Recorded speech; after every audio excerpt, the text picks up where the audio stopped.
Bonjour à tous, on se retrouve pour une nouvelle position de finale, cette fois une étude, et le retour de l'escalier. Et oui, l'escalier qu'on avait déjà vu dans une autre étude avec une tour, je crois. Ici, c'est la dame qui va monter l'escalier plusieurs fois d'ailleurs, hein, plusieurs fois, après avoir pris l'ascenseur aussi un tout petit peu. Donc ici, coup forcé bien entendu, hein, on va réussir à mater avec les blancs, hein, avec des coups forcés, beaucoup de coups. Difficile de trouver la solution jusqu'au bout à partir de la position de départ, parce qu'il y a beaucoup de coups. Mais vous pouvez essayer de chercher, hein, si vous voulez mettre la pause pour chercher toute la suite, évidemment.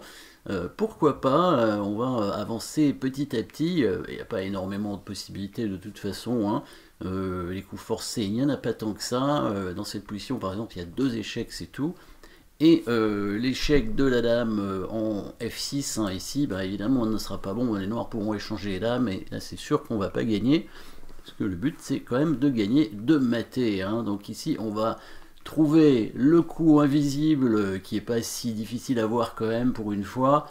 Malgré tout, c'est quand même un coup invisible puisque le coup de dame qui recule pour attaquer, évidemment, pour faire échec. En plus, c'est un coup long, donc c'est pas un coup très évident à voir. Après, quand il n'y a plus beaucoup de pièces sur l'échiquier, évidemment, je pense que c'est un peu plus facile, hein, étant donné qu'il n'y a pas énormément d'options dans cette position. Donc on fait bien échec sur la grande diagonale avec la dame blanche. Le but, ça va être de remonter la dame pour venir à côté du roi et donner mat, hein, évidemment. Probablement, il n'y a pas énormément de choix, hein, sur cette case en H7. Donc on pourrait passer sur la colonne H, comme on pourrait aussi passer sur la 7e rangée, hein, c'est-à-dire soit cette rangée-là, soit la colonne H, évidemment. La colonne H, il n'y a pas énormément d'accès, hein, dessus, puisque on voit le fou et le pion qui contrôlent des cases, hein, quand même. Donc il n'y a que les cases blanches, hein, qui pourraient encore être possible d'accès pour la dame. Donc allez, on va descendre tout de suite l'ascenseur avec l'échec. Le roi est obligé de bouger et la dame qui va monter, hein, l'escalier. Voilà les marches ici qui vont on les voit, on voit le petit escalier là en rouge la dame va grimper, donc pas de possibilité d'autre, hein, de faire échec, il n'y a pas d'autre coup. Roi H8, donc là pas d'option sur la colonne H, il y a le fou qui gêne, alors échec, on continue, l'escalier, pareil, le fou qui gêne, donc on continue, échec, l'escalier, dame échec encore, on continue, le roi qui vient en H8, et voilà la dernière marche de l'escalier ici, puisque on n'aura plus cette case en E5 après. Donc qu'est-ce qu'on va faire, hein, étant donné que le fou contrôle? Bon, mettez la pause pour trouver le coup, il n'est pas très compliqué, puisqu'on en a déjà plus ou moins parlé, mais c'est quand même un coup invisible, hein, le fameux coup, encore une fois, qui recule pour attaquer, et puis c'est de nouveau un long coup, et il n'y a qu'une seule option de toute façon pour faire échec, ou alors on revient avec la dame, mais ce serait une répétition de position. Évidemment, on ne peut pas venir en E5 parce qu'il y a le fou, on ne peut pas venir en G8 parce qu'il va nous prendre aussi. Par contre, on peut aller tout en bas en H1, voilà, la fameuse colonne sur laquelle on veut aller pour pouvoir faire le mat en H7. Sauf qu'ici, bien sûr, s'il vient là, hein, bien sûr ici, s'il met son fou, il va mettre son fou en H4 pour couvrir l'échec, évidemment. Mais maintenant qu'il a mis son fou, il ne va plus contrôler les cases qui nous gênent, donc on est reparti.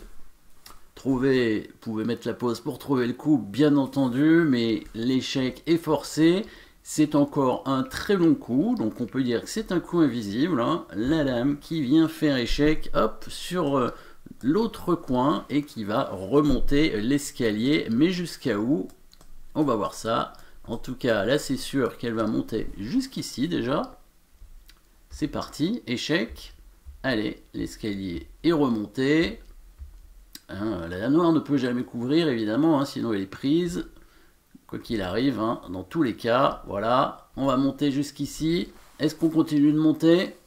Ou est-ce qu'on va maintenant trouver un nouveau coup forcé qui va nous permettre de mater rapidement. Mettez la pause ici pour trouver le coup forcé final. On est quand même au 17e coup. Il y a eu 17 coups à partir de la position de départ, que des échecs, évidemment, 16 échecs pour les blancs. Le 17e coup, c'est un coup forcé, mais c'est pas forcément un échec. On sait que les coups forcés, c'est pas que des échecs. Coup forcé dans cette position, ça peut être tout simplement une menace de mat, évidemment.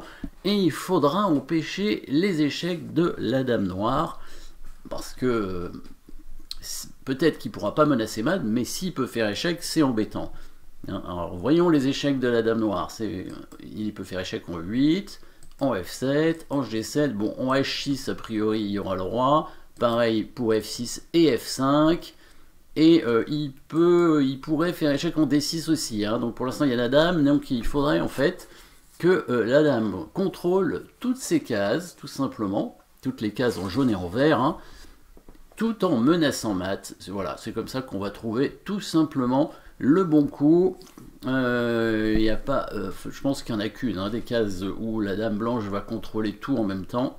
Évidemment, si elle se met sur la case en D7, voilà, elle va tout contrôler et elle va en plus menacer mat en H7.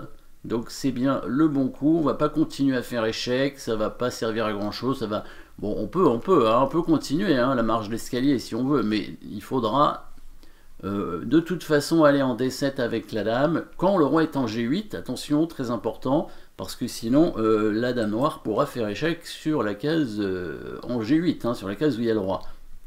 Si jamais par exemple on fait échec et qu'ensuite on met la dame ici, c'est pas bon, parce que là il fait échec et du coup il va réussir à s'en sortir. Il va faire échec perpétuel en fait, ça va être une répétition de position. Donc il faut évidemment mettre tout de suite la dame là, ou alors faire 2 échecs, de façon à ce que le roi, de toute façon, revienne en G8 dans tous les cas. La dame, ici, menace mat, et c'est bien un mat imparable. Dame H7, la dame noire peut donner échec, bien sûr, mais ça ne fait que retarder le mat, puisqu'elle est obligée de se sacrifier pour faire échec. Évidemment, si elle bouge ailleurs...